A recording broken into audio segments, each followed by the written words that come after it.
Muy bien, chicos. La base filosófica o la base que fundamenta el Renacimiento será el humanismo.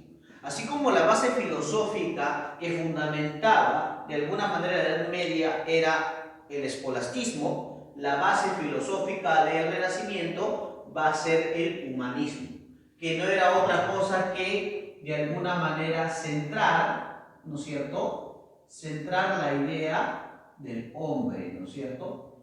El hombre no solamente como producto artístico, sino también como producto social y producto cultural, ¿correcto? Entonces el humanismo será la base teórica y filosófica ¿de qué? Del Renacimiento, ¿no es cierto? O el renacer de lo clásico, movimiento artístico literario que se da en Italia entre el siglo XV y el siglo XVI.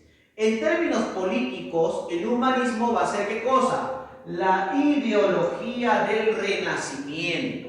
¿Y eso qué tiene que ver, profesor? Ustedes saben que para que un gobierno, una nueva postura gubernamental, o mejor dicho, una nueva ideología política, de alguna manera tenga una regularidad histórica, es importante que tenga una ideología a la cual basarse, ¿no es cierto? Entonces, acá surge la idea de René Descartes, ¿no? Esta idea que dice, pienso, luego existo, ¿no es cierto? Entonces, el hombre se convierte en un ser posicionado histórica e ideológicamente hablando, porque era el único ser racional digamos, del mundo, ¿correcto? Y por eso es que el hombre vuelve a ser el centro del universo como tal, ¿correcto? Es antropocéntrica. ¿Y por qué? Si uno recuerda, ¿no es cierto?, cuando hemos visto el clasicismo literario, vimos que de alguna manera una de las características esenciales de la literatura clásica era el antropocentrismo, ¿no? Porque tanto héroes, personajes como dioses tenían forma humana.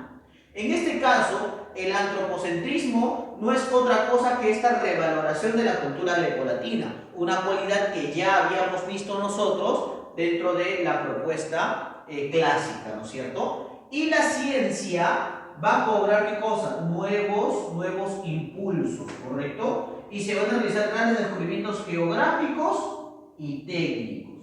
Por ejemplo, no solamente está Gutenberg, ¿no? Gutenberg no solamente está. Gutenberg. ¿Quién va a estar también? Por ejemplo, Galileo Galilei.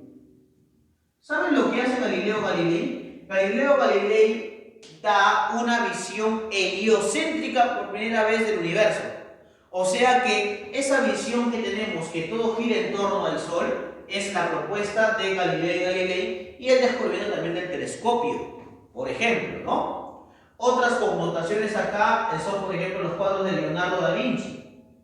Leonardo da Vinci también, ¿no? Ustedes saben que Da Vinci no solamente fue pintor, fue arquitecto, fue científico, hizo un montón de cosas, ¿no? O sea que el campo del humanismo tiene que ver con esa recopilación de conocimientos y ese ensayo-error que hace que los hombres no solamente sean más humanos, sino que también busquen una comodidad en su desenvolvimiento vital, ¿correcto? Eso es lo que hace el Renacimiento, o en este caso, la base filosófica del Renacimiento, que es el humanismo, ¿correcto? ¿Cuáles son las características del Renacimiento? Primero, concepción antropocéntrica, ¿correcto? Porque el hombre va a ser el centro de todo, ¿correcto? El hombre será el centro de todo. Culto a la razón, porque ya te había mencionado, como decía Descartes, pienso, luego existo, ¿no? Luego existo. O sea, el hombre es hombre por su condición racional, ¿correcto? Es importante recordar eso. Luego, la revaloración de la cultura grecolatina. En este caso, por ejemplo, no solamente se va a revalorar la cultura grecolatina desde sus características, sino que también se va a revalorar que la literatura en este caso tenga un sentido pedagógico, que la literatura, por ejemplo, tenga una perfección entre el fondo y la forma, que la literatura sea nuevamente antropocéntrica, que la literatura sea, digamos, que manifieste diferentes gestiones o que manifieste, correcto, digamos, una predestinación humana. El hombre no puede escapar a su destino. ¿no? Y entonces, en ese caso, hay muchas condiciones de la cultura grecolatina o la idea de la literatura griega y romana, ¿correcto? Amor por la naturaleza, la vida y el arte. En este caso se van a elaborar diferentes tópicos, ¿no? Tópicos artísticos determinados, por ejemplo, el locus amenus, el lugar ameno, por ejemplo, vita nova, por ejemplo, la vida nueva, y en el arte, por ejemplo, el carpe diem, ¿no? Vive el momento, goza el instante, ¿no es cierto? Porque después no sabrás si más adelante tu vida va a sucumbir, ¿no es cierto?, en un accidente, ¿no? Si vas a morir pronto. Por eso disfruta el momento, disfruta el ahora, ¿correcto? Y la crítica sutil y humorística al medioevo, porque ustedes saben que el Renacimiento surge en oposición a ¿qué cosa? A la Edad Media, al oscurantismo, ¿no es cierto? Ya sabes.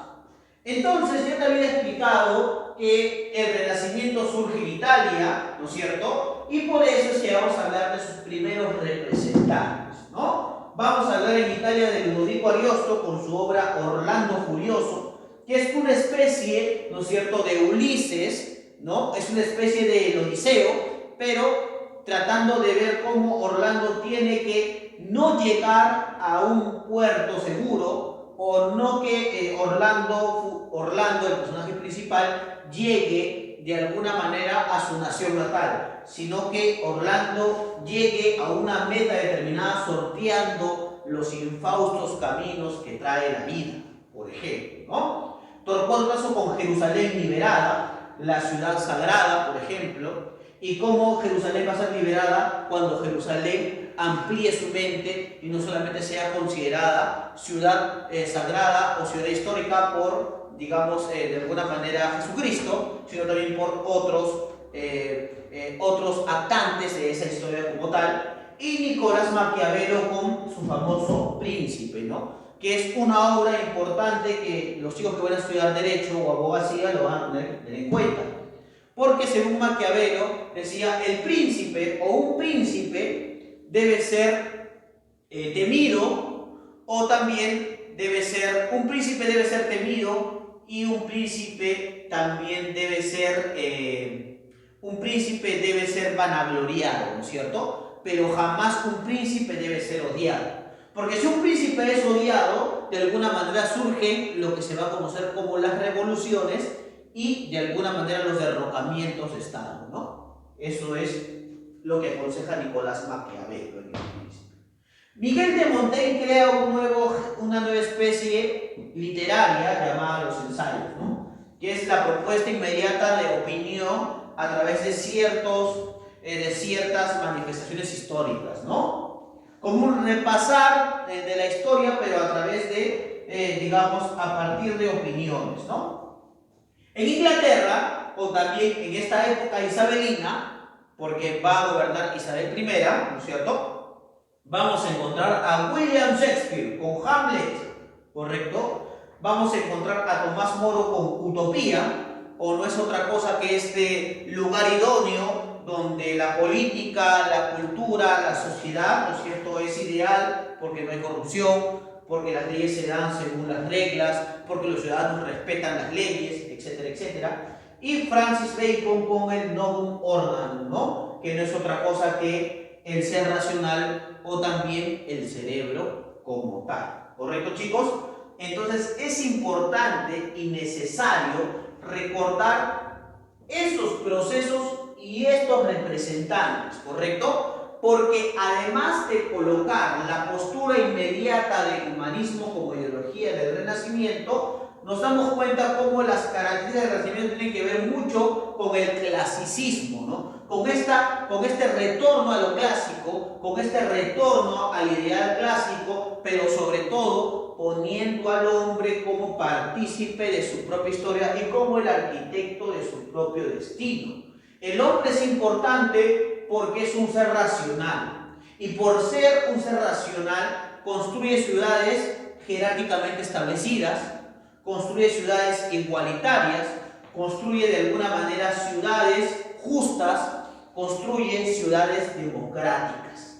Y cada representante, ¿no es cierto?, del Renacimiento busca a través de sus obras experimentar no solamente los procesos de vida de estos personajes, sino que estos personajes sean tan iguales a la vida misma y cómo corregir esa vida que llevamos para de alguna manera hacer que esta vida sea mejor para nosotros. ¿Correcto?